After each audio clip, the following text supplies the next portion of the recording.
Le harcèlement se définit comme une violence répétée et graduée qui peut être verbale, physique, morale ou à caractère sexuel.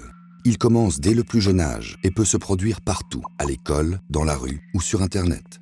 En moyenne, un élève sur 10 subit une situation de harcèlement et les risques sont plus fréquents en fin d'école primaire et au collège. Mais en tant que parent, comment je peux savoir si mon enfant est pris dans une situation de harcèlement? Comment faire la différence entre petites querelles et vrais problèmes? Et si mon enfant perd ses affaires, est-ce que c'est un signe? Comment savoir si ça n'arrive qu'une fois ou si ça se répète? C'est quoi les signes du harcèlement? Eh ben, ma fille qui était harcelée, elle avait tout le temps mal au ventre et ses notes ont commencé à baisser. Mon fils était fatigué, il mangeait quasiment plus rien et il maigrissait à vue d'œil. Il voulait plus voir ses copains. Moi, j'ai découvert que mon fils harcelait un de ses camarades après m'être confronté plusieurs fois à ses accès de colère.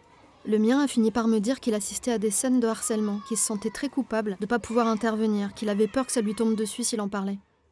Et comment je les détecte, ces signes, si mon enfant ne m'en parle pas? Ben, moi j'engageais la conversation mine de rien en lui demandant « Avec qui t'as joué aujourd'hui? Qu'est-ce que t'as mangé? C'était bon? Ah, et tu parles plus de Paul en ce moment. Vous êtes fâchés? Il y a une bonne ambiance à l'école ?» Avec mon fils, je tentais d'être attentive aux petits détails de son quotidien. S'il disait avoir perdu sa trousse, ses cahiers, ou au contraire, s'il revenait avec des objets qui ne lui appartenaient pas. Et vers qui je peux me tourner pour m'aider? Il faut pas hésiter à aller voir son professeur principal, la CPE ou le chef d'établissement. Moi, ça m'a bien aidé. Moi, je me suis discrètement informé auprès de ses amis. J'ai discuté avec leurs parents et aussi avec les adultes qui l'encadrent pendant ses activités extrascolaires.